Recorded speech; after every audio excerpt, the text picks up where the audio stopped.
What's going on, everyone?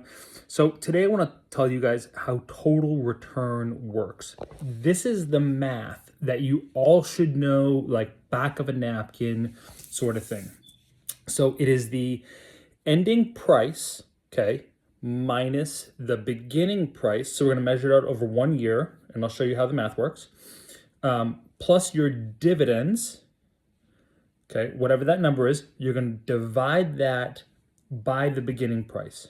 So for reference, if you were to look at, say, Apple well, I did this last night. So if you were to use the numbers from Apple 1 year back plus dividends, which was like $1, right?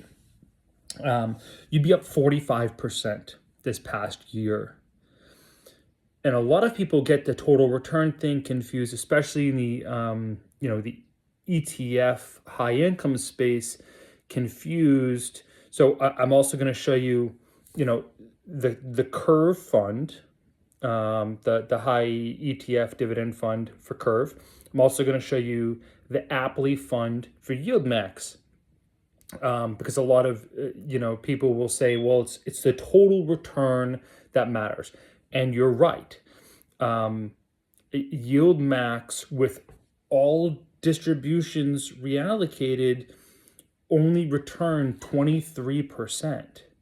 So half of what just holding Apple would have returned.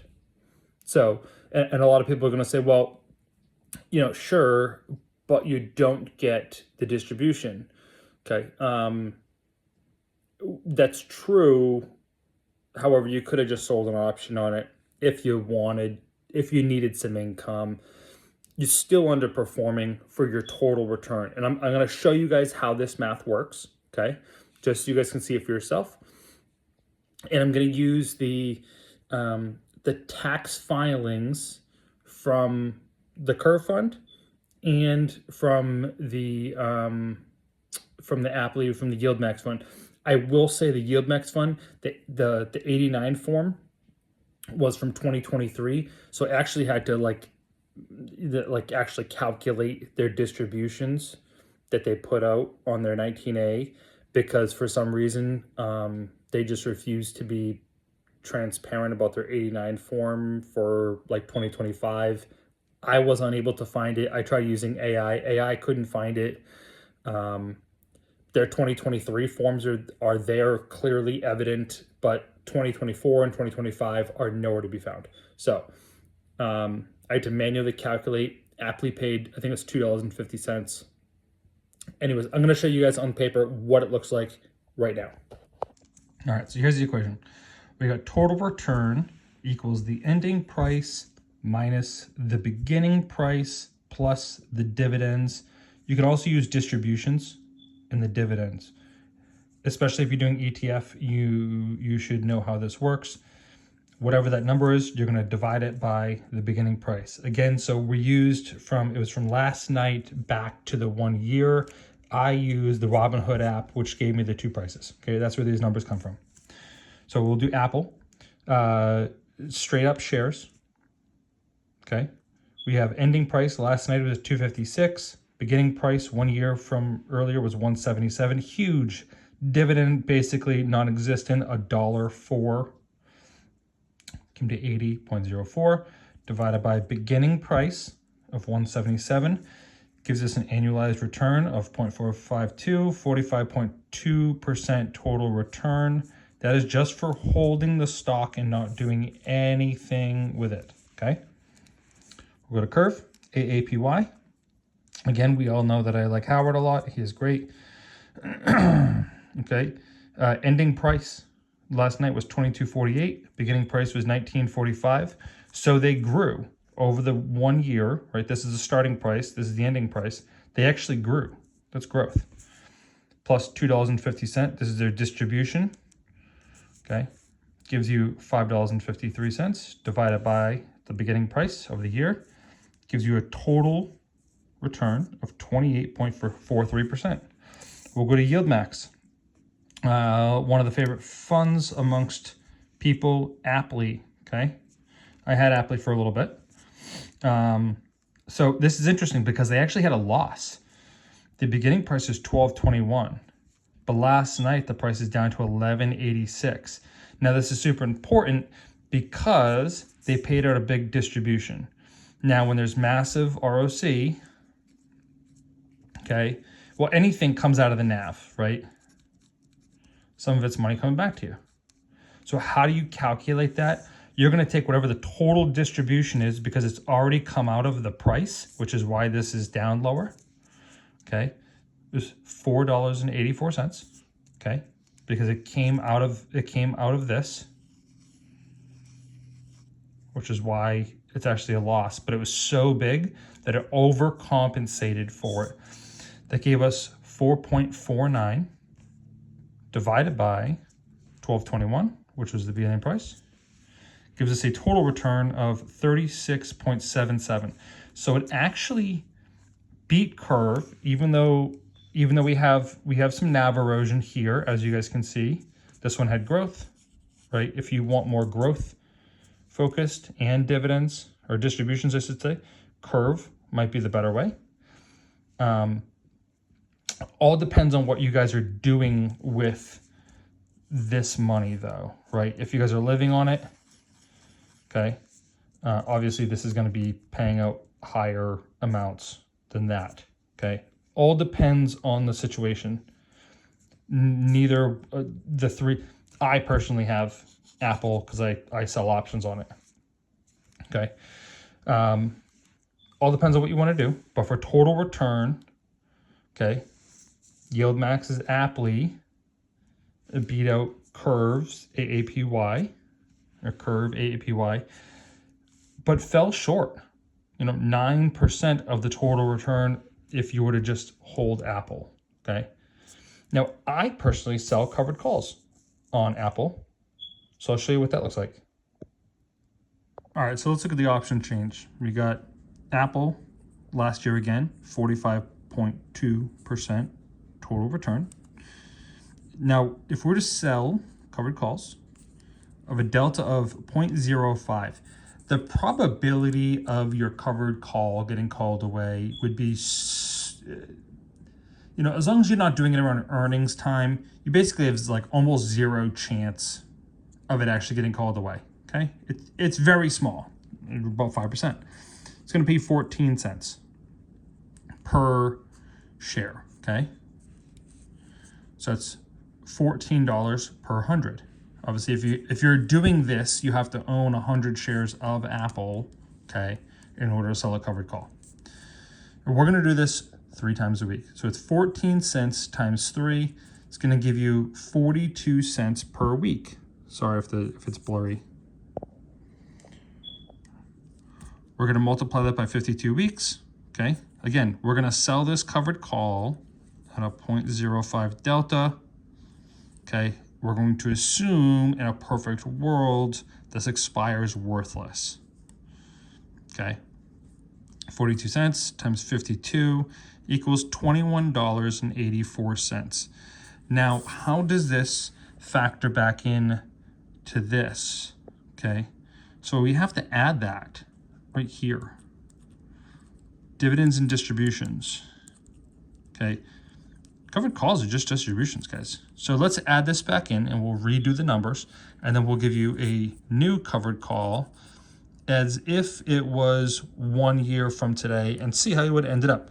Because, 3 times a week expirations just happened this year's. So this is entirely not going to be accurate for the fact that obviously this was last year and we just got the availability to do this 3 times a week. So, but we'll hypothecate and see where this comes out. All right, so we got 256. I literally just copied everything from here. 256 minus 177. This was their annual dividend they paid out. Okay, gave us all this stuff. You guys saw this already. All right, all we're doing is adding, again, the options income distribution into this as a dividend because they are basically the same, all things being equal. So it's 256 minus 177 plus now it's 2288. Remember, we got 2184 in options income, and we're doing total year-end return plus the dividend that was $1.04, gives us 2288. Okay, so this is 79 plus 2288 equals 101.88.